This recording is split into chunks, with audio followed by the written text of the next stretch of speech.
Hello दोस्तों, welcome to बोधियागा study. आपका बोधियागा study channel में स्वागत है।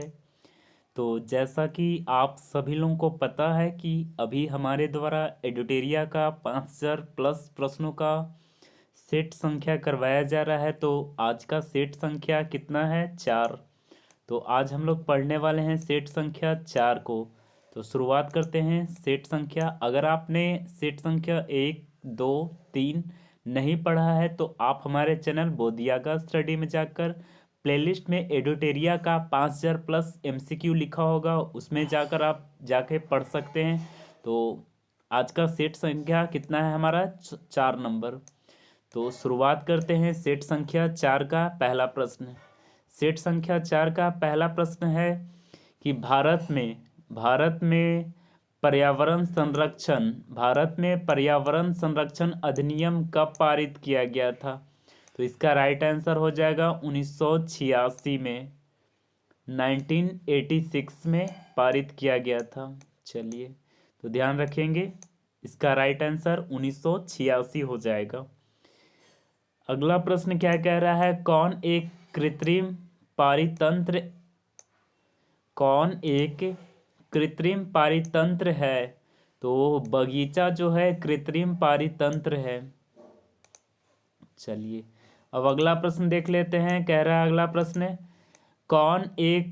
कौन सर्वाधिक ग्रीन हाउस इफेक्ट करती है? कौन सर्वाधिक ग्रीन हाउस इफेक्ट करती है? तो इसका राइट आंसर हो जाएगा जलवाष्प। इसका राइट आंसर हो जाएगा जलवाष्प। अगला प्रश्न है भारत के मुख्य बिंदु का दक्षिणतम बिंदु है, कौन है? कन्याकुमारी। ठीक है, भारत के मुख्य भूमि का दक्षिणतम बिंदु है, मुख्य भूमि बोला है, तो इसका राइट आंसर हो जाएगा कन्याकुमारी। ठीक है, इसका राइट आंसर हो जाएगा कौन? कन्याकुमारी। चलिए, अब आगे बढ़ते हैं। अगला प्रश्न क्या कह रहा है? कह रहा है भारत में किस प्रकार का वन जो है सर्वाधिक भाग में पाया जाता है? तो इसका राइट आंसर हो जाएगा ऑप्शन नंबर बी, उष्णकटिबंधीय पर्णपाती वन। उष्णकटिबंधीय पर्णपाती वन। ठीक है, चलिए आगे है, निम्नलिखित कथनों पर कौन सा कथन सही है? तो इसका राइट आंसर हो जाएगा ऑप्शन संख्या ए, और आंसर कौन सही है? 1। तो हिमालय के पश्चिमी भाग की अपेक्षा पूर्वी भाग में अधिक विविधताएं पाई जाती है। ठीक है, तो इसका राइट आंसर हो जाएगा ये।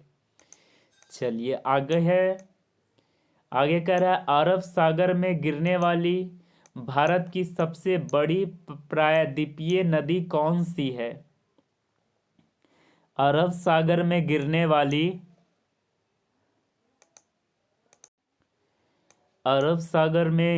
वाली भारत की सबसे बड़ी प्रायद्वीपीय नदी कौन सी है? तो कौन है? नर्मदा नदी। कौन है? नर्मदा नदी।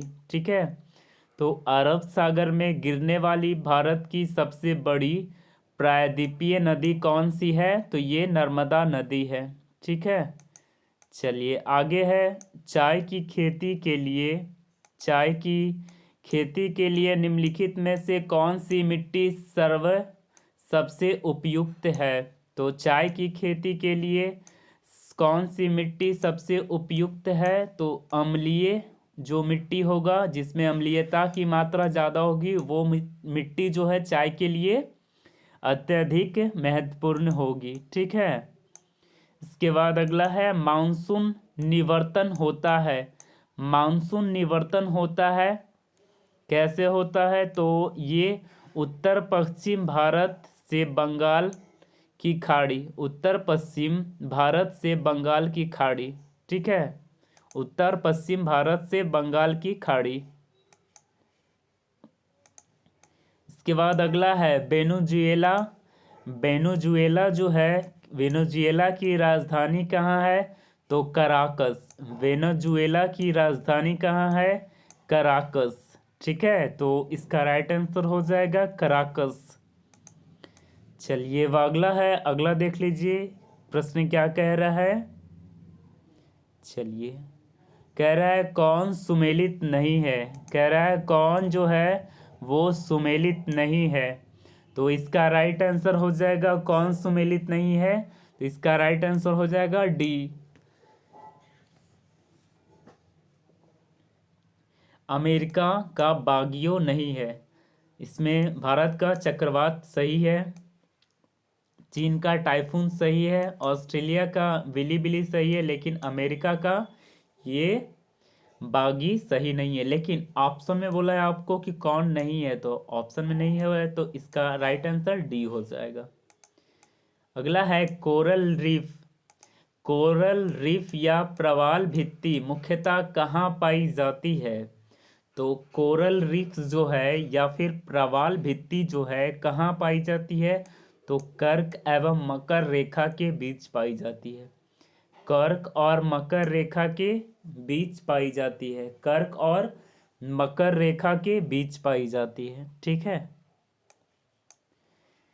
सरदार स्वर्ण सिंह समिति का संबंध है, किससे संबंधित है ये, तो सरदार स्वर्ण सिंह समिति संबंधित है मूल्य कर्तव्यों से। किससे संबंधित है, मूल कर्तव्यों से। चलिए अगला है न्यायोचित। न्यायोचित एवं मानवीय कार्य दशाओं तथा मातृत्व सहायता के लिए उपबंध संविधान के किस अनुच्छेद में किया गया है, तो आर्टिकल 42 में, अनुच्छेद 42 में न्यायोचित जो है मानवीय कार्य दशाओं तथा मातृत्व सहायता के लिए उपबंध संविधान के किस अनुच्छेद में किया गया है, तो आर्टिकल 42 में किया गया है। अगला प्रश्न कह रहा है भारत के नियंत्रक एवं महालेखा परीक्षक, भारत के नियंत्रक एवं महालेखक परीक्षक के संबंध में निम्नलिखित कथनों पर विचार कीजिए। तो इसका पहला ऑप्शन है, इसका राइट आंसर क्या हो जाएगा, तो इसका राइट आंसर क्या है, उपयुक्त सभी। इसका राइट आंसर क्या है, उपयुक्त सभी। इसका राइट आंसर हो जाएगा उपयुक्त जो है सभी। तो पढ़ लेते हैं थोड़ा। इसके कार्यकाल 6 वर्ष या 62 वर्ष जो पहले हो आयु का होता है, सही है। यह राष्ट्रपति के प्रसाद प्रयत्न अपने पद पर बना रहता है, हाँ सही है। इनके वेतन एवं अन्य सेवा शर्तें राष्ट्रपति द्वारा निर्धारित होती है, तो ये इसका राइट आंसर सभी हो जाएगा। चलिए आगे है, कह रहा है राज्यों में मुख्यमंत्री समेत मंत्रियों की अधिकतम संख्या विधानसभा के कुल सदस्यता के कितने प्रतिशत से अधिक नहीं होनी चाहिए। राज्यों में मुख्यमंत्री समेत मंत्रियों की अधिकतम संख्या विधानसभा के कुल सदस्यों के संख्या के कितने प्रतिशत से अधिक नहीं होनी चाहिए, तो इसका राइट आंसर हो जाएगा 15% से अधिक नहीं होनी चाहिए। इसके बाद अगला है, अगला क्या कह रहा है प्रश्न आपका, तो अगला प्रश्न है रिट जारी करना उच्चतम न्यायालय के किस क्षेत्राधिकार में आता है। रिट जारी करना उच्चतम न्यायालय के किस क्षेत्राधिकार में आता है, तो न्यायाधीश क्षेत्राधिकार में। ठीक है, इसके बाद अगला है दल बदल अधिनियम संबंधित संशोधन कब पारित किया गया था, 1985 में। 52वां संविधान संशोधन 1985 में। इसके बाद अगला है सर्वप्रथम प्रत्यक्ष चुनाव का प्रावधान किस अधिनियम में किया गया है। सर्वप्रथम प्रत्यक्ष चुनाव का प्रावधान किस अधिनियम में किया गया है, तो भारत शासन अधिनियम 1919 में। ठीक है, भारत शासन अधिनियम 1919 में।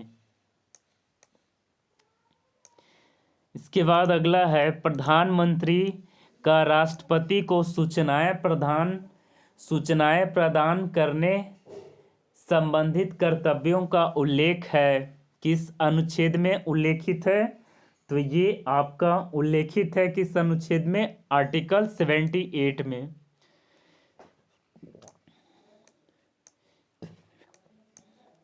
प्रधानमंत्री का राष्ट्रपति सूचनाएं प्रदान करने की संबंधित कर्तव्यों का उल्लेख किसमें है? आर्टिकल 78 में।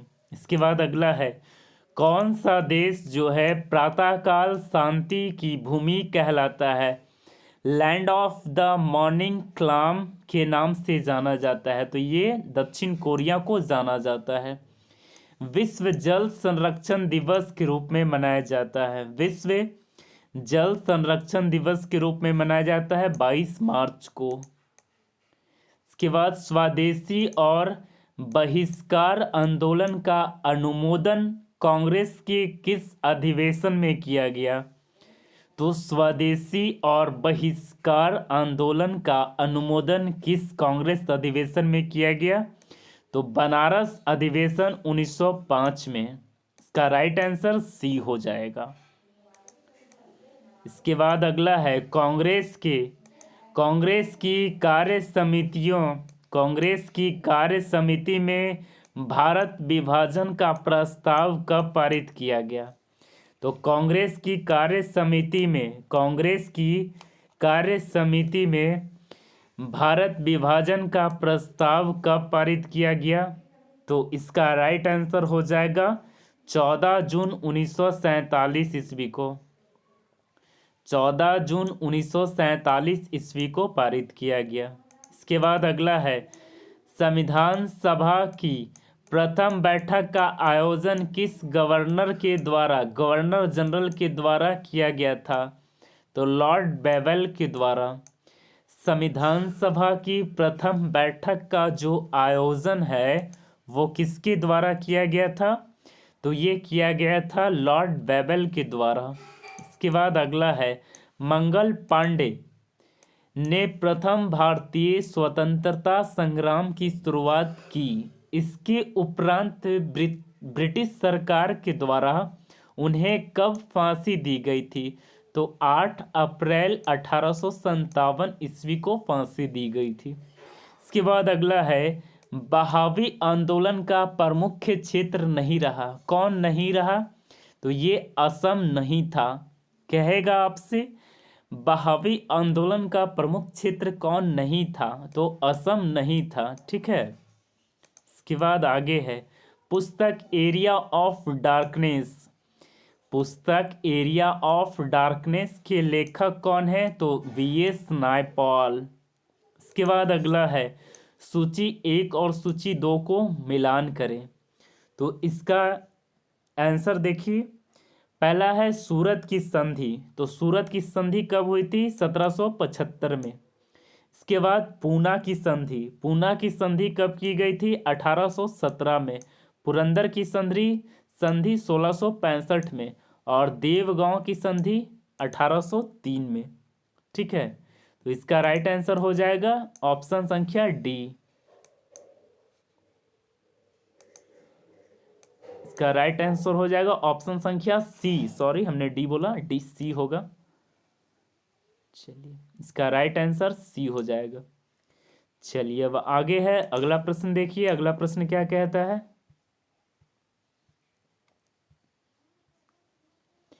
कह रहा है, किस ग्रंथ से गुप्त काल की जानकारी मिलती है? कौन से ग्रंथ से गुप्त काल की जानकारी प्राप्त होती है? तो मृच्छकटिकम से प्राप्त होती है ये जानकारी। इसके बाद अगला है, कलिंग शासक खारवेल जो है किस धर्म का अनुयायी था?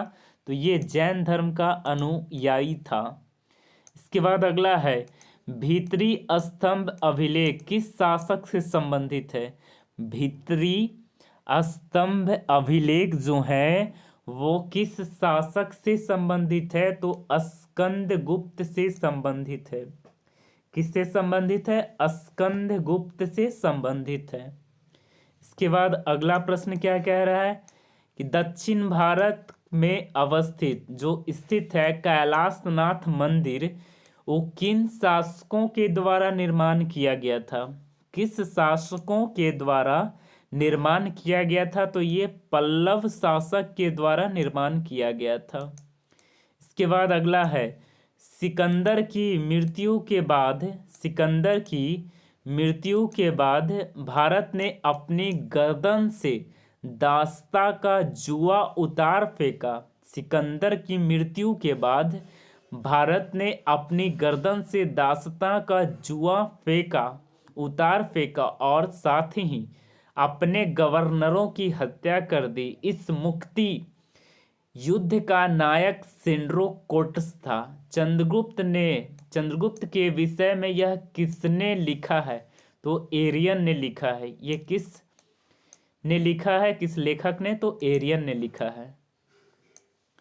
अगला है, ध्वनि का जो प्रभाव है मानव मस्तिष्क के संवेदन कितने समय तक रहता है? तो 1/10 सेकेंड तक रहता है।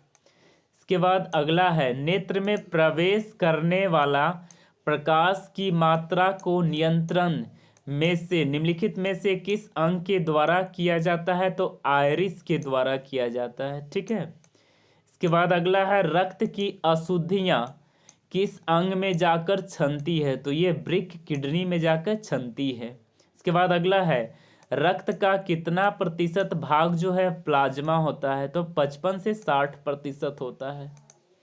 इसके बाद अगला है, एक पौधे पर पुष्पन होने के लिए उत्तरदायी हार्मोन कौन है? तो फ्लोरिजीन हार्मोन है। कौन है?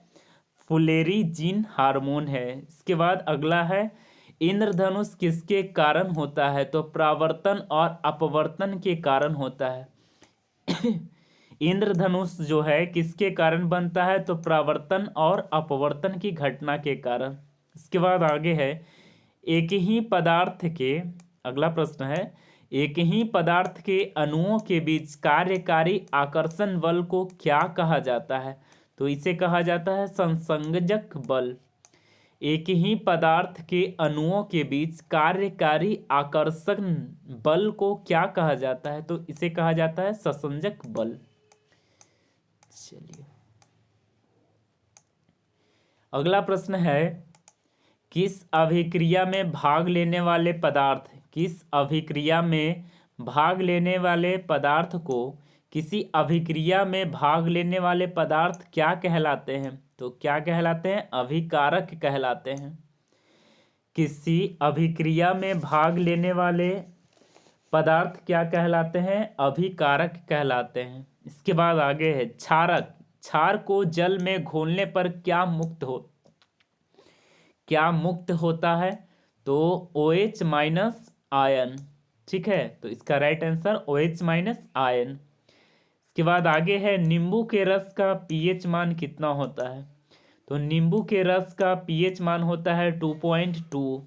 नींबू के रस का pH मान कितना होता है? 2.2।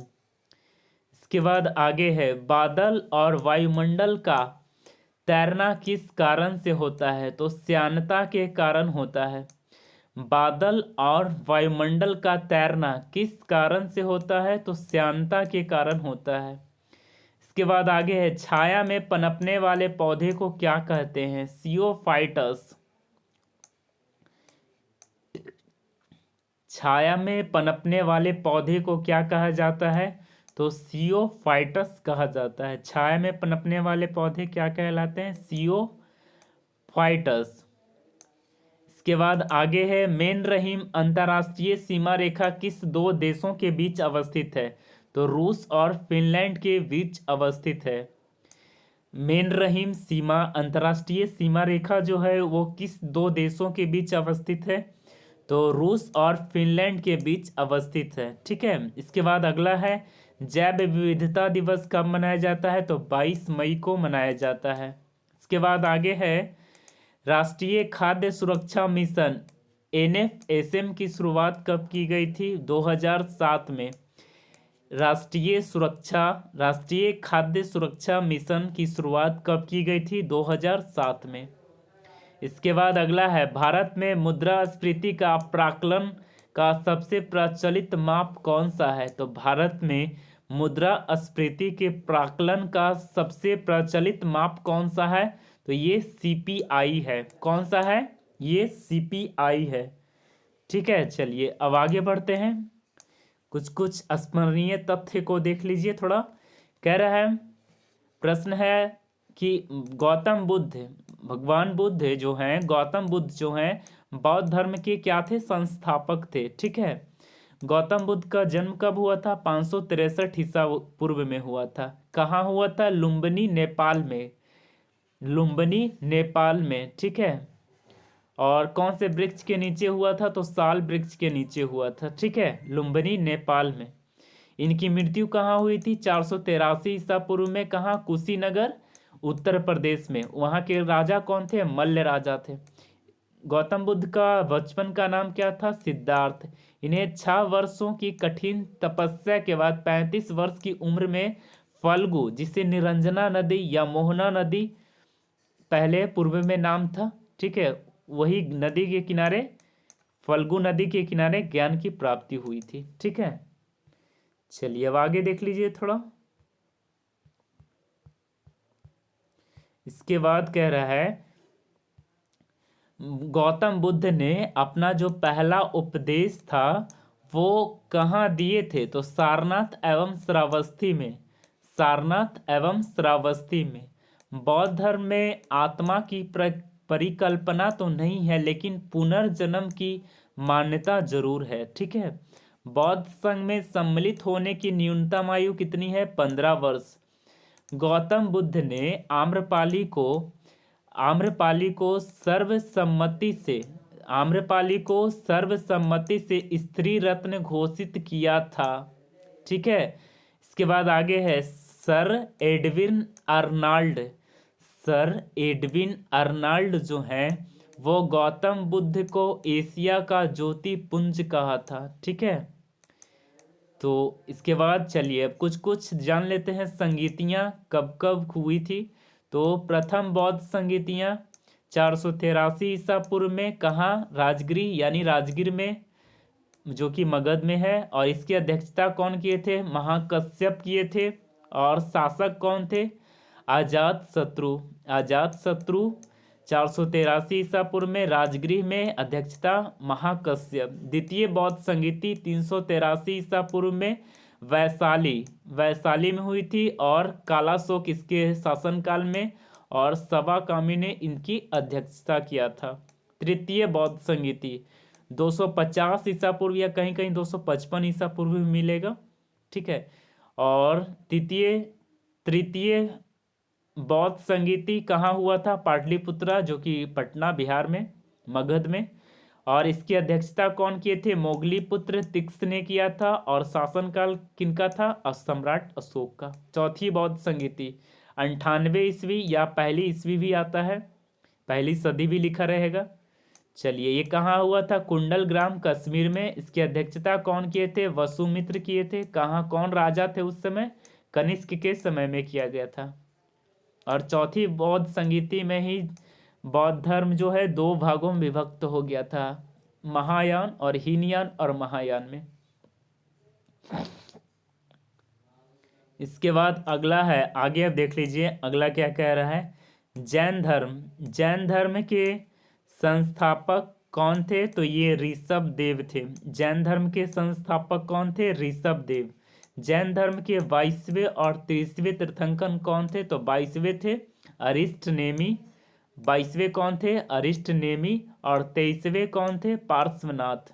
ठीक है, महावीर स्वामी जैन धर्म के 24वें और अंतिम तीर्थंकर थे। इनका जन्म कहाँ हुआ था? 540 ईसा पूर्व में हुआ था। हालांकि ये कहीं कहीं विवादों में है, 599 ईसा पूर्व भी शायद देता है।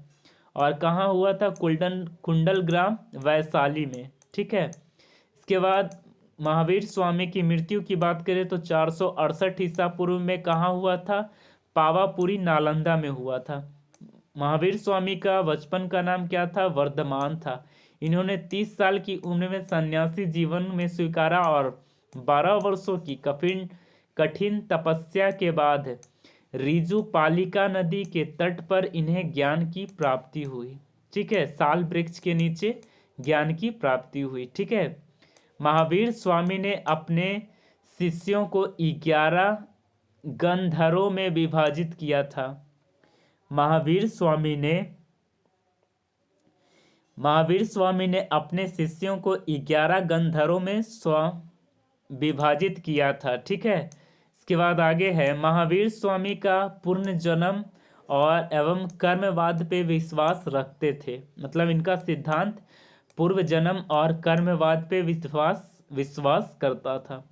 स्यादवाद और अनेकांतवाद संबंधित किससे है? तो ये जैन धर्म से है।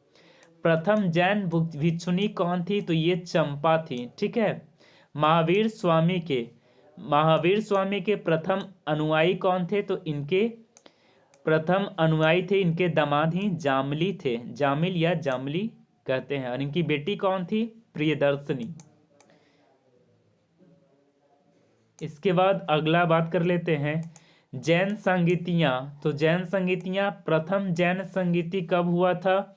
तो 300 ईसा पूर्व में हुआ था। प्रथम जैन संगीति 300 ईसा पूर्व में हुआ था। कहाँ हुआ था? ये पाटलिपुत्रा में। इसकी अध्यक्षता कौन किए थे? स्थूलभद्र किए थे। तो जैन धर्म में प्रथम जैन संगीतियाँ कहाँ हुई थी? 300 ईसा पूर्व में। कहाँ हुआ था? पाटलिपुत्रा में। इसकी अध्यक्षता कौन किए थे? स्थूलभद्र किए थे। यहां तक याद हो गया? इसके बाद अगला है द्वितीय जैन संगीतियां।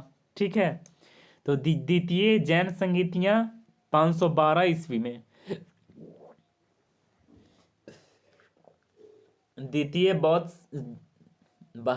संगीतियां बुला जा रहा है। द्वितीय जैन संगीतियां 512 ईस्वी में कहाँ? बल्लभी में किया गया था। और इसके अध्यक्षता कौन किए थे? क्षमा श्रवण ने किया था। ठीक है, तो ये था हमारा सेट नंबर 4। तो कैसा लगा आपको यह वीडियोस? आप हमें कमेंट में बताएंगे ज़रूर। तो सेशन को यहीं तक रखते हैं क्योंकि ज़्यादा लंबा ना हो वीडियो।